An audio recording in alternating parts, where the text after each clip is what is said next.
The last of the three events in the FNB Wines2Whales trilogy, the Shiraz, saw 1,100 riders gather at Lourensford Farm in the Helderberg Bowl for the first of 3 days of the finest mountain biking.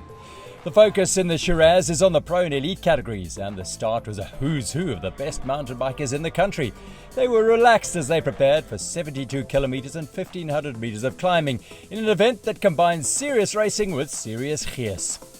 The Toyota Cruise section was the first of many sweet single tracks. The climb to Order Point 2 at Idiom is a challenge, as is the compulsory portage up the historic Gantouw Pass. And there's still some work to be done before the run into the finish at Oak Valley.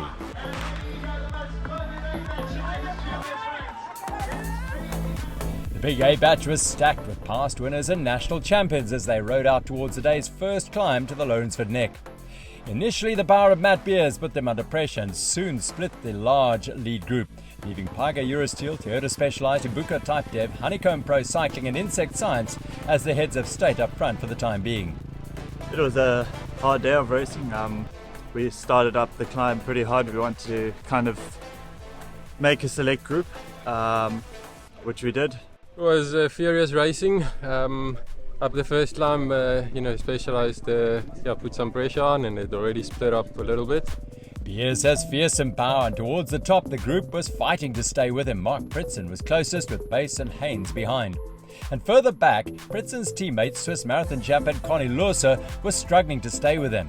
It's like a generation gap now, because when I was racing, Christoph Sauser, he was like the oldest, and now I'm here, and now I'm kind of the oldest in the field. So I was a bit nervous before the race, and now today, the first climb, I was, oh shit, the legs were just nowhere. We discussed this the day before as well, that he'll come back. He's got so much experience in racing like this. So I stayed calm, he stayed calm, and eventually he got back. And from there on we just raced out nicely. The race was hard. Imbuko Type DEV, Peter de Toy and Wessel Boerten, and Insect Science's Arno de Toy and Keegan Bontekoning were doing all they could to limit the early losses. The Lourensford Trail network is simply superb, with a dual reward of great views from the top and superb single track with the Toyota Cruise section. It's not super technical trails, but it's high speed and flowing. So if you lose a wheel, you're going to be off. I think it suits us a little bit more, and hopefully we can force a mistake on the other guys. 4 teams flew through the first water point at Vergelegen after 18 kilometres. This quartet of teams tore across the base of the Helderberg Bowl at high speed. The clear skies hinted at high temperatures for the backmarkers.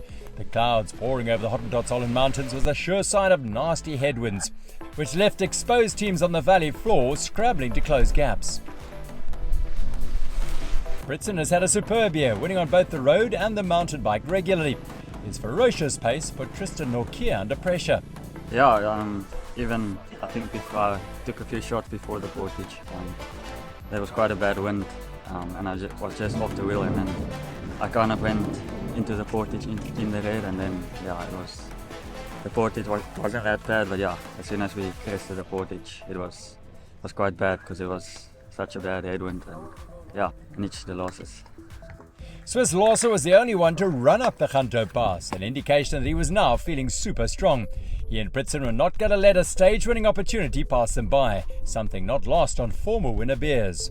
If you have a good day, it's a huge benefit. Konny and them had a great day, and they've got a nice buffer now. So now we have to chase. So you're on the back foot slightly, but you got to keep the spirits high and just send it next 2 days. Rabo's A to Z trails were a blast. Phil Bass and Gert Haynes led the way ahead of Pritzen and Larser, with Beers and Norkier in pursuit. But the lights were flickering in the Pyga Euro Steel team.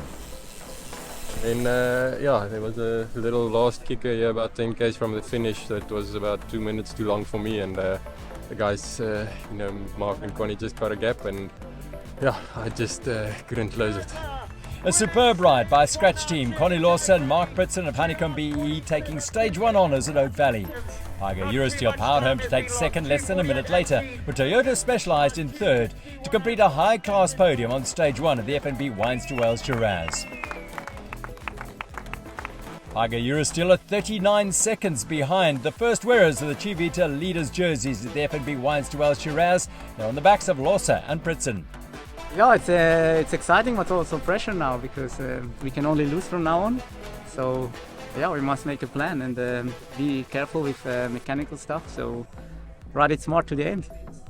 The FNB Wines2Whales Shiraz celebrated the biggest field yet in the Exaro special category, with 24 teams under the age of 26 competing for the overall honours and education bursaries from Kuro schools and Stadio. Stage 1 was won by Tlotlo Selala and Njubalo Ndebele of Exaro RMB1, who were 17th overall and 2 minutes ahead of their teammates William Machapolo and Kenneth Chikuru. Selala and Ndebele will be resplendent in the green Exaro leaders Ciovita jerseys on Stage 2, Lay Day, and out and back of 68 k's from Oak Valley.